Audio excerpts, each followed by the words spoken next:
welcome to Cultural Quarter of an Hour podcast, a podcast where we celebrate the culture of Stoke-on-Trent and North Staffordshire. And remember, culture, it is so much more than stuffy paintings in a stuffy art gallery. It is so much more than a posh orchestra playing to posh people in posh ball gowns and suits. The culture we're talking about is the culture of every day, the culture of our city, our area that surrounds the city. It is the people, it is the buildings on our streets, it is the canals we enjoy, it is the heritage that is actually part of our everyday life, our present and our future.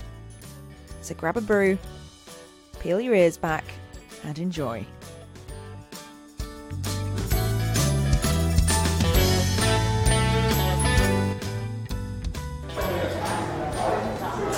Today I have come to the Chris Edwards Academy Community Gym in Longton. It's the opening day, the official opening day, and an open day as well. It's quite busy, as you can probably hear in the background. Lots of stuff going on. I'm going to talk to a few of the people here. It's been opened by Eddie Hall, World's Strongest Man, and we've got Baz Bailey, who's a coach here, as well as a few of the other teams. So I'm just going to have a walk around and a chat to some of those people. My name's Baz Bailey. I'm an emotional coach during the day. Strength and conditioning coach at night time and weekends, I suppose. So, first of all, for people that have no idea where we're standing right now, tell me about this place. This is the Chris Edwards Academy Community Gym, set up in memory of Chris Edwards, the local boxer who sadly passed away last year. We thought we'd do some good things in his memory and try and help the community of Stoke. So basically the aim of the gym is to get the kids off the streets, get them doing something positive, keep them away from the drugs, the gangs, the knife crime, just give them somewhere positive to go really. You know, we hear so much about all the negative stuff that goes on in Stoke-on-Trent, so we wanted to do something positive in the city and, you know, show what Stoke-on-Trent's all about really. You know, look at how many people have turned up today. You know, that's fantastic. It just shows that, you know, there is people in Stoke who care about our city, and, you know, that's what we want to do. Tell me a little bit about Chris. What was he like? Chris was a fantastic boxer, fantastic person, really caring guy, but, you know, always had time for other people. You know, I remember him training for British title, and I was training for a white collar fight, and he gave me loads of his time. You know, he's training for a massive fight and he's showing me stuff to do boxing, you know, and that just sort of summed Chris up. Like, he was just a all-round really nice guy. I think with boxing, the misconception is that it's like angry people. It's not, and that's what we try and teach the kids through boxing at the gym, is that you know, you need to be composed to box. You know, you need to. An angry person is not a good boxer. So that's what we're trying to show the kids. We're trying to give them coping skills through boxing, really, so that, you know, we can show them that, you know, just to channel their emotions more positively. And it's working. It's definitely working already. You know, the stuff that we've been doing up to now, you know, we can see a big difference in the kids that we've got in the gym. We've been working with these kids for a while anyway. But now we've got our own place, you know, we can do a lot more work with them. So what's going to be taking place here, obviously, apart from the boxing drills? There's a nice boxing ring as well. Yeah, so obviously we're going to be predominantly boxing at first. We're going to do some circuit training sessions, but moving forward, we want to have it as like a wellbeing centre, really. We want to get people in who've got low self-esteem, depression, anxiety, so that we'll run smaller group sessions for them people, so it's less intimidating for them to come to. But also we want to incorporate counselling sessions, drug counselling sessions, and have it as a place that people can just drop in and come and see us. So, you know, we want to serve the whole community in as many different ways as we possibly can. I tried to commit suicide 3 times in 2017. Stefan Hanks was one of the big people who helped save my life, and so was Eddie Hall. Both of them are here with me. One of them, I'm doing this gym with. Eddie's, kindly offered to open the gym for us. And for me, 2 years ago, I was done. I gave up. I completely gave up on life. I've never in my life wanted to die so much. And getting back into fitness, getting back into boxing definitely helped me. And I think that it helps a lot of people. And now it's time to give something back, isn't it? Definitely, yeah, definitely. Try and help people as much as you can. That's the whole purpose of us being on this planet, surely. What do you think Chris will make of all of this? I think he'd love it. Yeah. I think he'd be looking down, smiling, big smile on his face. He'd probably be laughing a little bit as well. Yeah, I think he'd love it. Dave Roberts, coach at Chris Edwards Academy Community Gym. So what is it that you're going to be doing here? So I take classes for novices, experienced fighters, white collar fighters, train them from first step through the career, you can't stand right, you can't throw a punch, through to experienced fighters, pad work, technique, fitness. What is it about boxing that you love?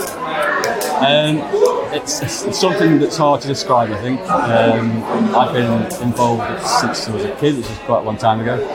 There's something that doesn't quite compare in the sporting arena.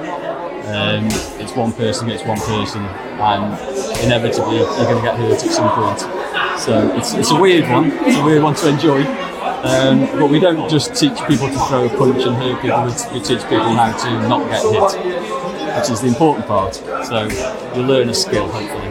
And it's hard work. I mean, I've not done proper boxing. I've done a couple of boxer-sized classes, and I'm shattered after 10 minutes. Yeah. Well, we started a new boot camp this week for a 10-week boot camp, and some fellas who thought they were pretty fit started.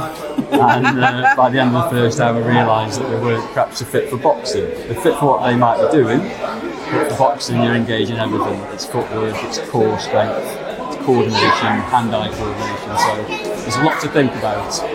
It's not just turn up, put your shorts on, put your gloves on. It's, I think it's mentally challenging when they first start because they get concerned that they're not getting it right. But once they settle down and everything starts to kick in, muscle memory kicks in, technique starts to be second nature, then they start to relax a bit. But it is far more difficult than people expect. One of the special guests here today is Eddie Hall, World's Strongest Man. In fact, his World's Strongest Man t-shirt is on the wall in front of me, and there's also a picture of him when he deadlifted 500 kilograms. That's an awful lot of weight to deadlift. Well, he opened the gym, and I managed to catch up with him and have a chat about why he wanted to be involved today. I'm good friends with Mr. Bazza Bailey, and he contacted me about opening up this community gym in memory of Chris Edwards. And of course, being a friend of Bazza, said yes, but also it's a great cause, great thing to do for the community. So, I'm all up for coming up and supporting the cause. And what is it about things like boxing and the sort of the discipline that's involved? Well, boxing, I think there's a lot of drugs and crime in the city, a lot of violence, a lot of kids smashing windows, beating people up for no reason. And I suppose boxing is a great way of getting all that aggression out, and there's what better way to do it in a controlled environment with the peers, and they've got great coaches that have been in their footsteps. So I suppose it's just a great way of getting these kids off the street and out of trouble. You've just had a little session. What's it been like? Yeah, I mean, boxing, if anyone's done any boxing, it's one of the hardest forms of cardio you can ever do. You could run a marathon, you could swim 20 miles, but 2 minutes in the ring will put most people on their ass. So it's definitely hard. And why is it so important to you to do things, to sort of get the community together and be part of things like this? Well, when I was a kid, I was lucky enough to be part of a swimming squad. I was spending 20 hours a week in the water in the mornings and after school. And I think if I hadn't done that, with my personality and the sort of people I hung around with, I probably have ended up in jail. So I think it's great that different discipline, boxing, but it's exactly the same. It's keeping those kids off the streets, keeping them busy, stopping them going out and smashing windows and doing drugs, so I'm fully supporting it. And in a year's time, I've said to Baz, in a year's time we're having a birthday party here. Yeah. What would you like to see in a year's time here? So in a year's time, I want to see the growth. I want to see all the community getting behind it. I want to see all the kids coming, getting the training, getting the aggression out. I want to see all the parents here getting behind it as well. I want to see more coaching. I want to see more funding, get the council behind it. So I suppose in a year's time, we're going to see a gym full of people and a great community of people getting together as well. Thank you for listening to today's episode. Maybe a bit like me, you thought, hang on a minute, I might be getting into some boxing. Do you know what? Maybe we'll be facing each other in the ring one day soon. Or maybe not. Maybe we'll just, the closest we'll get to doing that is watching a boxing match together. Anyway, I hope you really enjoyed it. I think boxing and what it does in the community is really important around here, especially around here. Always seeing signs, always seeing adverts for boxing events, white-collar boxing events in particular, blue-collar boxing events taking place as well. Let me know what you're up to. It's summer, so lots of stuff is happening across the area. I know it's been a bit noisy, so thank you for bearing with me on this episode as well. If you want to get in touch, usual way of doing so is still applicable. @CQHpod is what you're looking for on social media, and I'll be back with you with another episode next week.